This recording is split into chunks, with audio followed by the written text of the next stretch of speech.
सिद्धं शुद्धं पडमिय जिणेन्दवर्णेमिचन्दमकलङ्कं गुडरयणभूषडुदयं जीवस्य परुवडं वोच्छम्। गोमट्टसार जीवकांड ग्रंथराज के स्वाध्याय में योग मार्गणा का वर्णन प्रारंभ हुआ है, जिसमें योग की परिभाषा बताई गई। चलो गाथा नंबर 222 है ना। 10 प्रकार के सत्य वचन समझते हैं, ठीक है ना।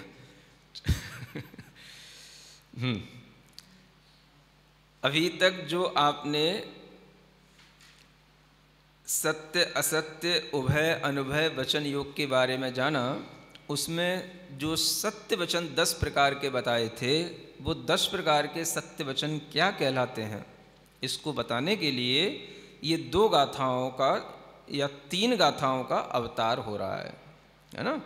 इसमें एक गाथा में तो 10 प्रकार के वचनों के नाम बताए जाएंगे और 2 गाथाओं में उसके उदाहरण दे करके समझाया जाएगा। तो ये तीनों गाथाएं एक ही सब्जेक्ट से रिलेटेड हैं, ठीक है।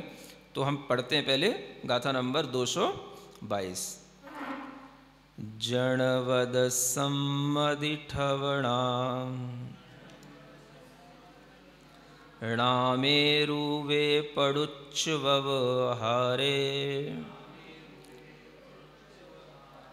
संभावनेय भावे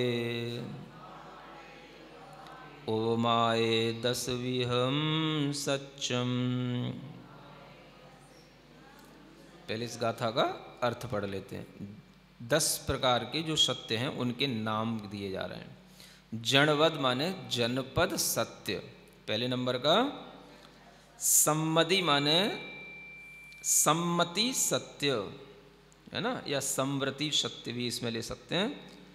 ठवणा माने स्थापना सत्य, नामे माने नाम सत्य, रूवे माने रूप में सत्य, पड़ुच्च माने प्रतीत्य सत्य, फिर व्यवहारे माने व्यवहार सत्य, संभावने माने संभावना सत्य और भाव माने भाव सत्य, उपमाय माने उपमा सत्य। 10 वियम सच्चम, ऐसे 10 प्रकार के सत्य हैं, ठीक है ना। इन्हीं सत्यों को समझाने के लिए नीचे 2 गाथाओं में उदाहरण दिए गए, उनको भी पढ़ लेते हैं फिर समझते हैं। भत्तम देवी चंद पह पड़िमा तह यहोदिजिण दत्तो सेदो दिग्घोरज्जदी कूरोत्तीयजम हवे वयणम। हाँ, एक गाथा और पढ़ते हैं। सक्को जम्बू दीवम पल्लट्टदि पाववज्जवैणं च पल्लोववं च कंसो जणवद सच्चादिदेठन्ता। हाँ, भत्त माने होता है भात, क्या होते हैं, भात। देवी माने देवी, चंदप्पव माने चंदप प्रभु भगवान की, पड़िमा माने प्रतिमा, तह माने तथा, या होदी माने होता है जिण दत्तो जिनदत्त, सेदो माने श्वेत, दिग्घ माने दीर्घ, रज्जदि कूरो, जो कूर बोलते हैं भात को रज्जदि माने बनाना, पकाना, इति यह जम हवे वर्णम, इस प्रकार से जो वचन होते हैं वो। सक्को जम्बू दीवम पल्लट्टदि, यह जम्बू द्वीप को पलटने में, पल्लट्टदि माने पलटने में, पलटता है, इस प्रकार से ये शक्र है माने इंद्र है, वो जम्बू द्वीप को पलटता है, ऐसा वचन। पाव वज्ज वैणम च, और पाप से रहित वचन। पल्लोवमम च, और पल्योपम, यह क्रमशः जनवद सच्चादि दिठंता, ये जनपद सत्य आदि के दृष्टांत हैं, है ना। अब इसको समझते हैं कैसे हैं। सबसे पहला सत्य कौन सा, जनपद सत्य, क्या बोलते हैं इसको, जनपद सत्य, है ना। उसके लिए दृष्टांत दिया गया है भात का। भत्तम, भात जानते हो, हाँ, चावल नहीं, चावल में और भात में अंतर नहीं होता? जो खाया जाता है वो भात होता है ना? जो चढ़ाया जाता है वो चावल होता है ना? तो जनपद सत्य वो कहलाता है। अलग अलग देशों में भात को अलग अलग नामों से पुकारा जाता है। कहीं भात को भत्त कहा जाएगा, कहीं भुत्त कहा जाएगा, कहीं है ना भुड़ू कहा जाएगा, कहीं चरू कहा जाएगा, कुछ भी ये भात के नाम होते हैं, है ना? ऐसे ही जल को कहीं पानी कहते हैं, कहीं नीर कहते हैं, कहीं नीरू कहते हैं। समझ आ रहा है? तो ऐसे जल के भी नाम होते हैं। लौकी के भी कई नाम होते हैं। लौकी को लौकी भी कहते हैं, लौकी को घिया भी कहते हैं, लौकी को है क्या बोलते हैं? दूधी। हाँ, लौकी को दूधी भी बोलते हैं। और बता दो आपके देश में कुछ अलग बोलते हो तो बता दो। हाँ, अलग अलग देशों में जो कहा जा रहा है उसको ऐसा मान लेना, उसका जो नाम है वो भी सत्य है। अलग अलग देशों में जो अलग अलग नाम है वो सत्य माना जाएगा। इसको किस सत्य में गिनेंगे हम? जनपद सत्य। मतलब ये अच्छी चीज़ है, इसको आप प्रायोगिक रूप में प्रयोग कर सकते हो। अलग अलग जगहों पर जिन जिन चीज़ों के जो जो नाम बोले जाते हैं उन्हें उसी रूप में मानना, कहना, यह जनपद सत्य ही कहलाता है। ऐसा नहीं कि वहाँ जाकर के आप लड़ने लगे, अरे भाई ये लौकी नहीं है, ये दूधी है, दूधी। अरे भाई यही लौकी, ये दूधी तुम्हारे यहाँ बोलते होंगे, ये यहाँ पर इसको लौकी कहते हैं। तो ये जनपद सत्य होगा तो आप उसको स्वीकार कर लेंगे, ठीक है ना? तो इस तरह से जनपद सत्य में हम किसी भी चीज़ को जो अलग अलग जनपद माने अलग अलग प्रांतों में, अलग अलग राज्यों में जिस चीज़ को जिस नाम से बोला जाता है उसको उसी रूप में स्वीकार कर लेना, ये जनपद सत्य कहलाता है ना? अब जैसे हम राजस्थान में थे तो वहाँ पर जो कुछ इलाके ऐसे हैं जिनमें कि दो को बे बोला जाता है। दो को क्या बोलते हैं? बे। अपने यहाँ से प्राकृत में भी दो को बे बोलते हैं, वो लोग वहाँ दो को भी बे बोलते हैं, है ना? अगर जैसे उन्हें 200 रुपये कहना होगा तो वो 200 ना कहेंगे, वो 200 कहेंगे या बेसद बोलेंगे, हैं? 200 रुपये। गुजरात में बोलते हैं, देखो गुजरात में भी ऐसे बोलते हैं, है ना? राजस्थान में भी इसी तरीके से बोला जाता है। तो उसको उसी रूप में स्वीकार करना, ये क्या है? ये जनपद सत्य है। समझ आ रहा है? अब जैसे अपने यहाँ कोई भी बच्चा होता है उसको अपन क्या बोलते हैं? लड़का बोलते हैं, नहीं समझे? कहीं कहीं उसको बच्चा बोलते, कहीं कहीं उसको छोकरो बोलते है ना? हाँ, और इधर तो उसको एक और लौड़ा बोलते हैं। हाँ बोलते हैं, सामान्य भाषा में बोलते हैं। हाँ, और इधर मराठी में हाँ मुलगा जाला मुलगा जा, उसको मुलगा बोलते हैं, है ना? मुर्गा नहीं, मुलगा, मुलगा मुलगी बोलते हैं वहाँ लड़का लड़की को, है ना? तो मुंडा कहाँ पे? पंजाब में, पंजाब मुंडा बोलते हैं। तो ये क्या है? ये जनपद सत्य है। हरियाणा में छोरा बोलते हैं, पंजाब में मुंडा बोलते हैं, महाराष्ट्र में मुलगा बोलते हैं, है ना? तो ऐसे इधर यूपी में लोड़ा बोलते हैं। तो ये जो है, जो भाषा है, ये सब क्या है? ये सब किस में आएगी? हाँ, देखो आप बोलते तो हो, सुनते तो हो, लेकिन उसे समझते नहीं हो। अब ये शास्त्रों में लिखा हुआ है, ये सत्य है। अब आपको इसको सत्य के रूप में स्वीकार करना। ये कौन सा सत्य कहलाएगा? जनपद सत्य। आगे बात समझ में? तो ये भात का तो उदाहरण है, कितने भी उदाहरण इसमें लगा सकते हो। जो भी अलग अलग प्रांतों में अलग अलग चीज़ें अलग अलग नाम से बोली जाती हैं वो सब जनपद सत्य में आ जाएंगे, ठीक है ना? फिर दूसरा है यहाँ पर सम्मति सत्य, है ना? एक सम्मति सत्य भी बोला जाता है। सम्मति मतलब होता है कि जैसे इसके लिए उदाहरण दिया देवी का। क्या उदाहरण दिया? देवी। जैसे कि देवी उसको कहा जाता था जैसे किसी की कोई बहुत रानियों की कोई जो बड़ी रानी होती है, पट्ट रानी जिसको बोलते हैं, या राजा की जो प्रमुख रानी होती है उसको देवी कहा जाता है ना? अब आजकल तो कोई राजाओं की ना राजा है ना रानियां हैं, फिर भी देवियां तो हैं। समझ आ रहा है? अब पट्ट रानी तो है नहीं, कोई बहुत सारी रानियों में प्रमुख हो, तो जब एक ही है तो वो एक को भी देवी कहा जाता है, और वो देवी भी कहती है ये हमारे देवता हैं। नहीं समझ आ रहा है? अरे ऐसी बुराई ना करो, कह रहे आजकल कोई नहीं कहता है ना। तो देवी के लिए देवी कहना, स्त्री को देवी कहा जाता है, आज भी कहा जाता है। हाँ, स्त्री को देवी कहा जाता है ना। खास तौर से घर में जो अच्छी बहू आ जाती है तो उसको देवी का रूप माना जाता है। हाँ, जब मनाना होता तब कहा जाता है देवी मान जाओ है ना। वो बात अलग है कि वो देवी के रूप बदलते रहते हैं, कभी वो दुर्गा देवी भी बन जाती है, कभी काली देवी भी बन जाती है ना, कभी सरस्वती देवी भी बन जाती है तो देवी के रूप बदलते रहते हैं, लेकिन देवी तो कहा जाता है। तो ये सम्मति सत्य कहलाता है। सम्मति माने सबकी सम्मति है। हाँ भैया, पत्नी को क्या कहना, देवी मानना, है ना।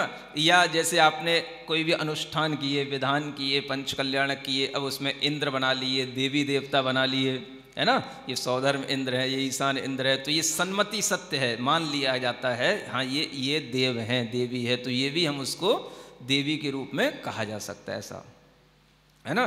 तो ये कौन सा सत्य कहलाएगा, सम्मति सत्य, जो सबकी सम्मति जिसमें रहती हो। कल्पना भी है, कहीं कहीं इसको समृति सत्य ऐसा नाम भी दिया है ना। समृति माने एक कल्पना, उसमें देवी की कल्पना कर लेना, तो वो भी जो है देवी माना जाता है। एक तीसरा सत्य जो दिया है, ठवणा सत्य। क्या बोलते हैं इसको, ठवणा का मतलब होता है स्थापना। क्या बोलते हैं, स्थापना सत्य। अब देखो ये स्थापना सत्य है, ये स्थापना क्या है। हाँ देखो, चंदप प्रभु भगवान की प्रतिमा, ऐसा एक उदाहरण दिया। अब आप ये देखें कि ये सत्य वचन हैं, सत्य पदार्थों से उत्पन्न होने के कारण से, या सत्यभूत पदार्थ हमारे सम्यक ज्ञान का विषय बनने के कारण से इनको हम सत्य कहते हैं, है ना। अब देखो, पार्श्वनाथ भगवान की प्रतिमा हो या चंदप प्रभु भगवान की प्रतिमा हो, उदाहरण दिया जा रहा है कि जिनालय में जो भी हम भगवान की प्रतिमा रखें, हम उन्हें क्या कहते हैं, कौन से भगवान है, चंदप प्रभु भगवान है। तो क्या ये वास्तव में चंदप प्रभु भगवान है। चंद्रप्रभ भगवान की इस प्रतिमा में स्थापना हुई है। क्या हुई है, हाँ, इसी को बोलते हैं स्थापना सत्य। और ये स्थापना क्रियापूर्वक, विधि पूर्वक ये स्थापना हुई है। तो इस स्थापना को भी हम सत्य के रूप में स्वीकार करते हैं। इसे क्या बोलते हैं, स्थापना सत्य। अब देखो, जो बच्चे ये नहीं जानते कि ये स्थापना सत्य है, तो उन्हें ये समझाना कठिन है कि ये चंदप प्रभु भगवान की प्रतिमा है, तो क्या ये चंदप प्रभु भगवान की इसमें स्थापना है, और ये वास्तव में चंदप प्रभु भगवान की प्रतिमा माने चंदप प्रभु भगवान ही है। चंदप प्रभु भगवान की मूर्ति है, तो मूर्ति माने शरीर होता है। तो प्रतिमा का मतलब ये नहीं है कि प्रतिमा तो अलग चीज हो गई और चंदप प्रभु भगवान अलग चीज हो गए, ऐसा नहीं है। यही चंदप प्रभु भगवान बन गए, चंदप प्रभु भगवान का ही ये शरीर है। चिन्ह देख करके नहीं, चिन्ह तो केवल प्रतिमा में प्रतिष्ठा से पहले भी होते हैं, स्थापना जब नहीं हुई है उससे पहले भी हो सकते हैं। लेकिन स्थापना जो सत्य है वो तब सत्य बन जाता है जब हम उसमें उस तरह की बुद्धि का प्रयोग करते हैं कि चंदप प्रभु तो कहीं और हैं सिद्धशिला पर, लेकिन हमने उनकी स्थापना उसमें कर रखी है। भले ही हमें चिन्ह नहीं मालूम हो, लेकिन लोग कह रहे हैं कि चंदप प्रभु भगवान की प्रतिमा है, तो हम उन्हें चंदप प्रभु भगवान ही कहेंगे। अब कई प्रतिमाओं पर चिन्ह नहीं होते, क्या भगवान नहीं होते? वो तो बच्चों को समझाने के लिए, चिन्ह तो बच्चों को समझाने के लिए, खुद भी अपन भी बच्चे ही हैं, स्पष्ट रूप से भगवान को समझने के लिए तो ठीक है। कौन से भगवान की प्रतिमा, तो चिन्ह से पता पड़ जाती है। लेकिन कभी कभी लोक ख्याति में चिन्ह नहीं भी होते तो भी भगवान की प्रतिमा का जो नाम चल रहा होता है वो भी चलता रहता है। तो कहने का मतलब यह है कि वह यह है, पहले से व्यवस्था को निरुक्त, वह यह है इस तरह की जो हम बुद्धि में एकत्व स्थापित करते हैं, उस तरह का जो विचार या भाव है उसी का नाम क्या कहलाता है? स्थापना सत्य कहलाता है ना। तो इस स्थापना सत्य को यहां पर ये उदाहरण दे करके बताया गया। फिर कितने हो गए? 3 हो गए। चौथा कहलाता है नाम सत्य। नाम सत्य के लिए यहां पर क्या दिया गया? जिन दत्त एक उदाहरण दिया। माने लोक व्यवहार चलाने के लिए हम किसी का जो भी नाम रख लेते हैं वह नाम भी उसका सत्य कहलाता है। ये नाम सत्य माना जाता है ना। उदाहरण दिया जिन दत्त का। जिन दत्त माने अब हम इसका नाम का अर्थ देखें तो जिनके द्वारा जो दिया गया हो उसको कहेंगे जिन दत्त। जिन माने जिनेंद्र भगवान के, जिनेंद्र भगवान ने जिसको दिया हो। ये बेटा किसने दिया? भगवान ने दिया। भगवान देते हैं क्या? तो इसका नाम फिर जिन दत्त क्यों रखा? या भगवत दत्त क्यों रखा? ईश्वर दत्त क्यों रखा? ईश्वर ने दिया गया? नहीं। फिर भी नाम में सत्यता सिर्फ व्यवहार चलाने के लिए होती है, तो उसका नाम उस तरह से रख लिया जाता है। समझ आ रहा है? किसी का नाम अशोक रख लिया, क्या समझे? जिसको कभी शोक न हो, दुख न हो, फिर भी उसको नाम रखने के बाद ऐसा तो नहीं कि उसको शोक नहीं होता। किसी का नाम खुशी रख लिया, चेहरा उसका हमेशा बना ही रहता है। नहीं समझे? नाम तो रख लिया खुशी और चेहरा उसका हमेशा मुंह बना ही रहता है उसका, कभी खुश होते ही नहीं है वो। कोई बुरा नहीं मानना अगर कोई हो तो मैं तो बता रहा हूँ। तो नाम का गुणों से कोई ज़्यादा मतलब नहीं होता, इसलिए भी उसको सिर्फ नाम ही कहा जाता है और उस प्रकार के सत्य को नाम सत्य कहते हैं। फिर कहलाता है आगे का रूप सत्य। क्या बोलते हैं? रूप सत्य। उसके लिए यहां उदाहरण दिया जा रहा है, जैसे श्वेत पदार्थ। क्या उदाहरण दिया? जैसे कि कोई भी पदार्थ है तो उसमें रूप भी रहता है, रस भी रहता है, गंध भी रहती है और वर्ण भी रहता है, सब रहता है। लेकिन हम उस पदार्थ को केवल एक ही रूप में जानते हैं कि रूप। नहीं समझे? जैसे मान लो ये पेंसिल है, हमने कहा ये हरी पेंसिल है। क्या बोला इसको? है ये हरी पेंसिल है। अब इसमें लाल भी है, इधर काली भी है। समझ आ रहा है? उसके पहले वो कुछ और गुलाबी भी है, लेकिन हम फिर भी इसको क्या कह रहे हैं? हरी कह रहे हैं। तो ये भी एक सत्य है। नहीं समझ आ रहा है? किसी काले व्यक्ति को काला कहना, नहीं समझ आ रहा? तो क्या वो काला ही है? उसमें और भी कुछ है कि नहीं? अन्य भी उसके रंग होते हैं। या सफ़ेद व्यक्ति को सफ़ेद कहना, तो सफ़ेद के अलावा वो और भी कुछ है। बाल तो उसके काले हैं, काले व्यक्ति के बाल अगर सफ़ेद होंगे तो भी तुम उसको काला कहोगे, हैं? और सफ़ेद व्यक्ति के बाल भी काले होंगे तो भी तुम उसको सफ़ेद कहोगे। तो व्यक्ति में अन्य और अनेक चीज़ें होते हुए भी रूप जैसा सामने आता है वैसा कह देना, यह भी एक रूप सत्य माना जाता है ना। अब उसमें तर्क नहीं लगाना पड़ता है कि तुमने इस पेंसिल को हरा क्यों कह दिया, ये तो लाल भी है, ये तो हम भी जानते हैं। लेकिन ये रूप सत्य, इसका रूप जो है हरा ही दिखाई दे रहा है, इसलिए ये रूप सत्य है। ठीक है ना? तो ये सत्य की कोटि में आते हैं। इसी तरीके से प्रतीत्य सत्य होता है। प्रतीत्य सत्य माने जो सत्य हमें प्रतीति में वैसा आता है। जैसे कि कोई बच्चा लंबा है ना, तो वो लंबे को हम लंबा क्यों कह रहे हैं? क्या समझे? ये प्रतीक की हाइट लंबी है या प्रतीक ये बड़ा है, ये क्यों कहा जा रहा है? जब उसके सामने कोई छोटा होगा तभी उसको लंबा कहा जाएगा, है? किसी की अपेक्षा से। इसे आपेक्षिक सत्य के रूप में ही हम किसी को छोटा या बड़ा कहते हैं। क्या समझ में आ रहा है? अगर सबकी हाइट एक जैसी हो तब तो हम उसको लंबा नहीं कहेंगे, या वो अपनी जैसी लंबी हाइट वाले लोगों के बीच में होगा तो लंबा नहीं कहलाएगा। वो लंबा कब कहलाएगा? ये लड़का तो बड़ा लंबा है, हाइट इसकी बहुत ज़्यादा है, तो ये कब कहा जाएगा? जब तुम्हारी हाइट छोटी होगी। समझ आ रहा है? या तुमको भी छोटा कब कहा जाएगा? जब वो कोई तुमसे और तुम्हारे सामने बड़ा खड़ा होगा। तो ये प्रतीति सत्य, छोटे बड़े का भाव, है ना, या किसी भी तरह से बहुत दूर पास का भाव, ये सभी जो है ये प्रतीति सत्य में आ जाते हैं। ये हमें प्रतीति से ही पता पड़ते हैं, है ना। अब जैसे मान लो हम कहीं मान लो गए हैं, आहार करने के लिए गए, भैया रास्ता बहुत लंबा है, घर बहुत दूर था। दूर किसकी अपेक्षा से था? अब हम किसी पास वाले घर को देखेंगे तो उसकी अपेक्षा से तो वो दूर था। अब मान लो कोई घर और पास में था ही नहीं, वो एक ही घर था, मान लो दूर था तो फिर दूर क्या कहना।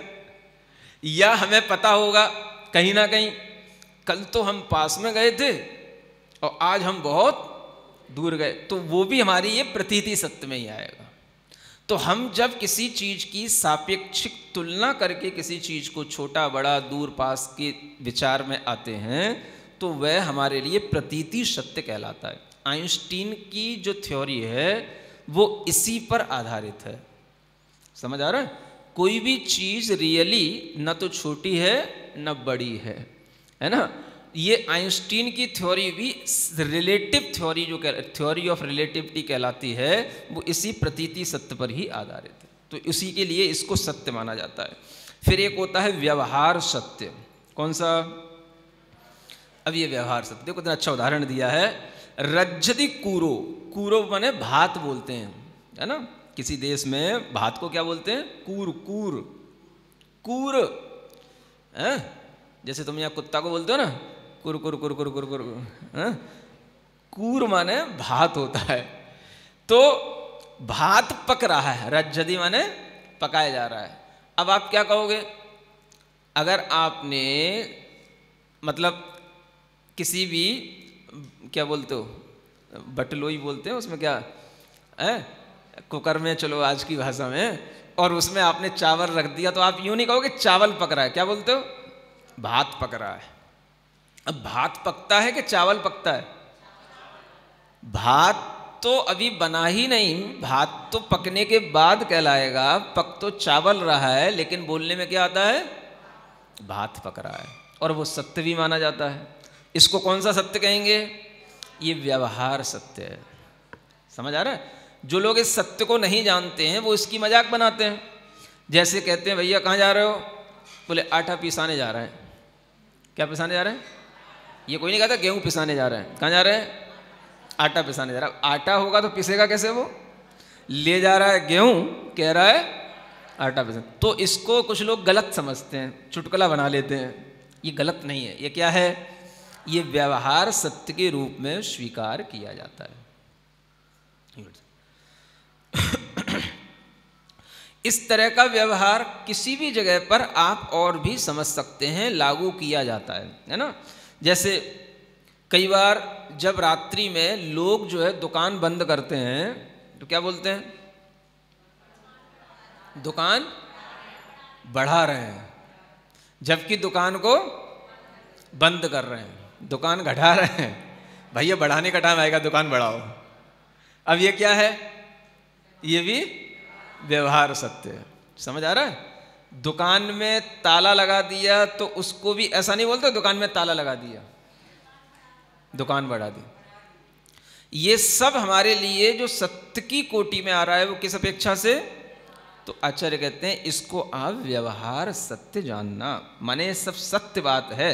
इसका कोई भी अन्यथा प्ररूपण ना करे, या अन्यथा इसको ना ले, या इसकी कोई मजाक ना बनाए, या इसको जो है कहे कि भाई तुम तो गलत बोलते हो। भाई गलत नहीं बोलते हैं। अब आप उससे कह सकते हो कि ये व्यवहार सत्य कहलाता है। 10 प्रकार के सत्यों में एक व्यवहार सत्य आता है, जिसमें यही कहा जाता है कि आटा पीसने जा रहे हैं, पिसाने जा रहे हैं, है ना।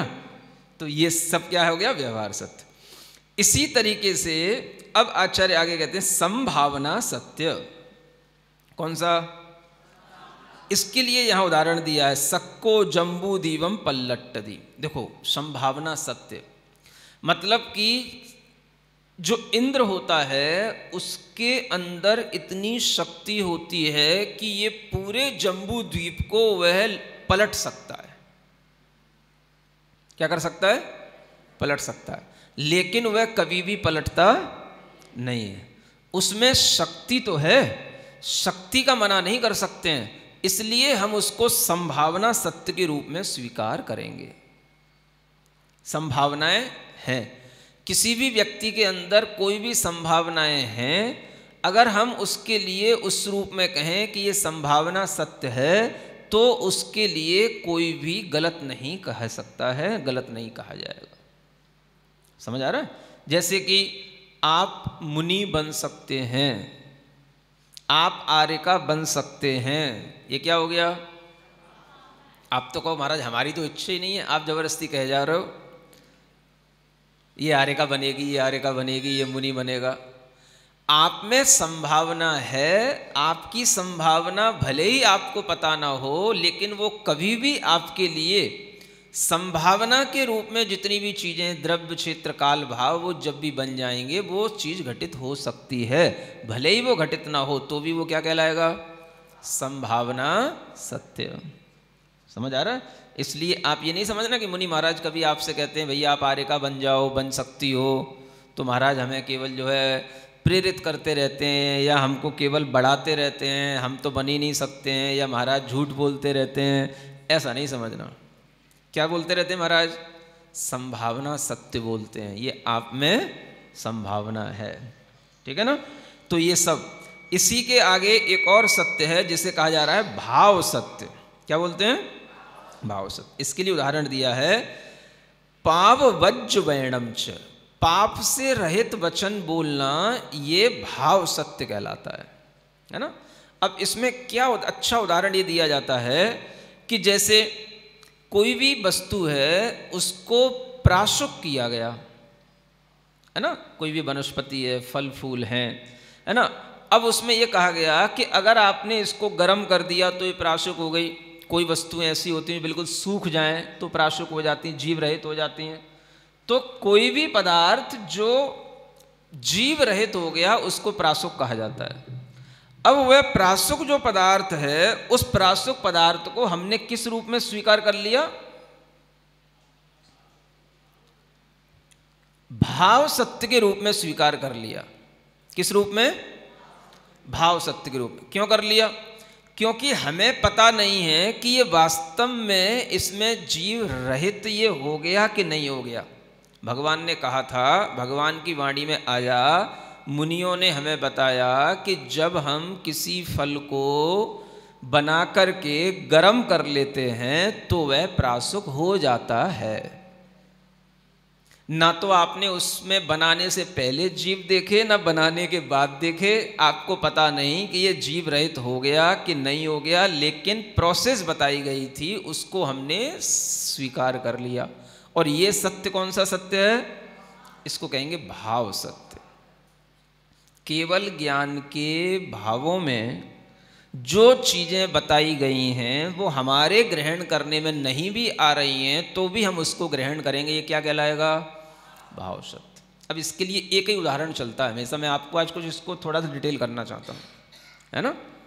जैसे आज के समय में चंद्रमा घूम रहा है, सूर्य घूम रहा है कि पृथ्वी घूम रही है?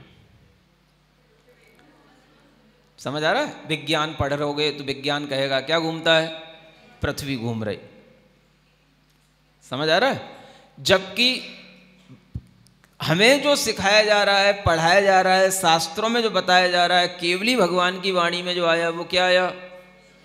सूर्य चंद्रमा घूमते हैं, पृथ्वी तो स्थिर ही रहती है। इतनी बड़ी पृथ्वी कहाँ घूमेगी भाई?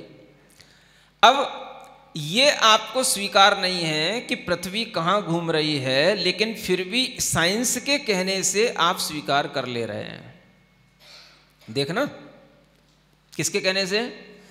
साइंस में कोई भी साइंटिस्ट के पास में न तो बहुत अच्छा मतिक ज्ञान है, न श्रुत ज्ञान है, न सम्यक ज्ञान है, कुछ नहीं है, लेकिन आप उसके भाव को स्वीकार करके, जिसने जो डिक्लेरेशन कर दिया आपने उसको स्वीकार कर लिया, उसी पे बिलीव कर लिया। ये क्या हो गया? इधर तो आपके लिए वो चीज़ सत्य के रूप में समझ आ रही है, और जो केवल ज्ञान के भाव थे, जो सम्यक ज्ञान के भाव थे, उस भाव में जो कहा जा रहा था उसको आपने स्वीकार नहीं किया। तो ये क्या हुआ? आपने भाव सत्य को स्वीकार नहीं किया। जो देखने में नहीं आ रहा है वो दोनों जगह पे है। ना तो किसी वैज्ञानिक ने आपको ये दिखाया कि सूर्य घूम रहा है, नहीं घूम रहा है, पृथ्वी घूम रही है, ना आपने देखा, सिर्फ उसने कहा, आपने माना। इधर भी केवल ज्ञानी और ऋषियों मुनियों ने ये कहा कि पृथ्वी नहीं घूम रही है, सूर्य चंद्रमा घूम रहे हैं, ये भी आपने, समझ आ रहा है, न देखा, लेकिन फिर भी आपने ये नहीं माना, वो मान लिया। समझ आ रहा है? तो वो किस लिए माना था? वो आपने पढ़ने के लिए, नंबर लेने के लिए। अगर आप नहीं पढ़ेंगे, वैसा प्रश्न का उत्तर नहीं लिखेंगे तो फेल हो जाएंगे। लेकिन वो सत्य तो, क्या समझ आ रहा है, उसे हम भाव सत्य तो नहीं कह सकते। भाव सत्य में क्या चीज आएगी? जो केवल ज्ञान के द्वारा देखी गई, ऋषियों मुनियों ने जो सत्य पुरुष हैं उनने बताई, उनके द्वारा बताई हुई चीज भले ही हमारी उस तरह से ग्रहण करने में न आए, लेकिन फिर भी वो किस सत्य के रूप में आएगी? भाव सत्य के रूप में। समझ आ रहा है? तो चंद्रमा में जिन बिंब हैं, देवी देवता होते हैं, स्वर्ग हैं, नरक हैं, चंद्र आदि विमानों में देव रहते हैं, ये सब किससे स्वीकार करना है? हमें दिखाई कुछ नहीं दे रहा है, जितना भी आगम है ये सब हमें सत्य बताता है। ये सब क्या कहलाता है? भाव सत्य। माने केवल ज्ञान के द्वारा जो सत्य देखा गया उसको जानने का नाम कहलाता है भाव सत्य। आगे बात समझ में? और अंत में एक सत्य और आता है जिसका नाम है उपमा सत्य। उपमा सत्य में वो चीज़ें बताई जाती हैं जैसे पल्लोबमम, है ना, पल्ल की उपमा दे करके हमें असंख्यात के बारे में बताया जाता है ना। कभी आपने पल्ले के बारे में सुना हो कि जैसे एक बहुत बड़ा गड्ढा किया जाता है, फिर उसमें, है ना, छोटे छोटे बालों के रेशे के अग्रभाग को उसमें बिल्कुल ठूस ठूस के भरा जाता है, फिर उस एक एक रेशे को निकाला जाता है। उसको निकालने में जितना समय लग जाता है, जितने और टुकड़े करने का समय निकल में लग जाता है, ऐसे कई गड्ढे भरने के बाद जो मतलब टाइम लगेगा उसका नाम कहलाएगा पल्योपम। तो इसमें हमने क्या कहा? पल्य प्लस उपमा। पल्य की उपमा दी। पल्य माने गड्ढा होता है, गड्ढे की उपमा से हमने आपको पल्योपम राशि से असंख्यात को समझाया। तो ये कहलाएगी उपमा सत्य, किसी चीज की उपमा। सागरोपम, सागर की उपमा दे करके आपको समझाया, जैसे सागर में जितनी बूंदें हैं उतने ही आप वर्ष समझ लेना, उतने ही समय समझ लेना, उतने समयों तक देवों की आयु होती है। इसका नाम क्या हो गया? सागरोपम। समझ आ रहा है? सागर की उपमा दे करके समझाया। तो ये क्या, कौन सा सत्य है? ये उपमा सत्य कहलाता है। इस तरह से 10 प्रकार के सत्य बताए गए हैं और इन 10 प्रकार के सत्यों के दृष्टांत भी यहाँ पर दिए गए हैं। आगे बात समझ में? तो इन, जब भी आप वचन बोलें, कोई भी व्यवहार में प्रवृत्ति करें, तो आप अपने दिमाग में 10 प्रकार के सत्यों को रख कर के जानें कि हम कौन सा सत्य बोल रहे हैं। तो भी आपके मन में कम से कम सत्य वचन बोलने का भाव चलता रहेगा। ये इसका प्रैक्टिकल एक इम्प्लीमेंट है। ठीक है ना? बोलो महावीर भगवान की।